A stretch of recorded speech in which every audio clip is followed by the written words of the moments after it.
Most bank safes were made of wood, reinforced with sheet iron, which thieves simply smashed open. Then came safes made of solid iron, so the robbers merely blew those up. Then, to the crook's dismay, came safes made of steel. Creating steel safes starts naturally enough with sheets of solid steel, up to 3.5 centimetres thick.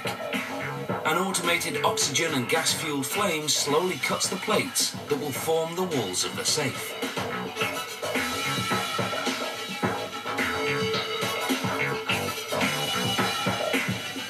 A welder with a manual blowtorch frees up the plates with a few last cuts.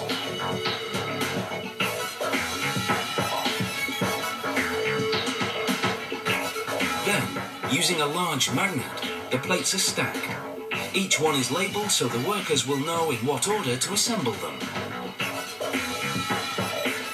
Using a MIG welder, the plates are assembled by soldering them together. The soldering wire is a composite of metal alloys.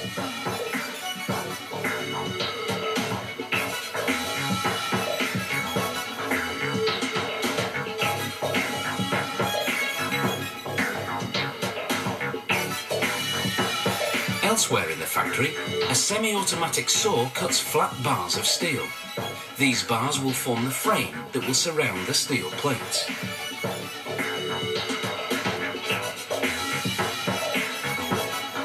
Under a cascade of lubricants, a machine called a turret fashions steel bars into the moving parts of the safe's locking mechanism and also its hinges.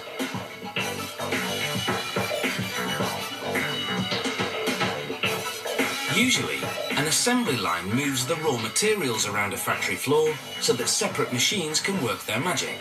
Here, it's the tools that do the moving.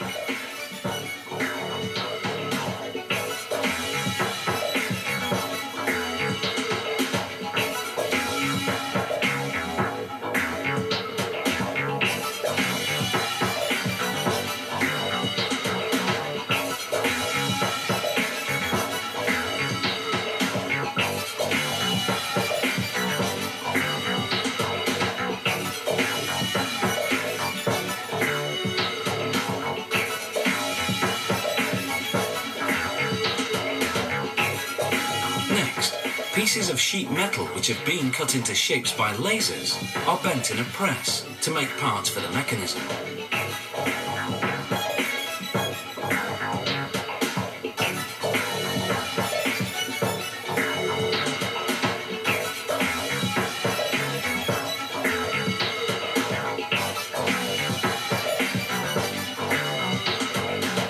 Meanwhile, the large steel plates cut earlier go into a hydraulic press to make them perfectly flat.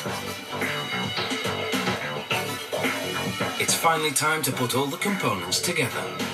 The frame is constructed in an assembly jig, where the plates for the sides, top and bottom are inserted. Using the MIG welder again, the pieces are fused together. The angles are measured. Then a giant clamp is used to square off the safe. Finally, the back plate of the safe is installed and the joints welded.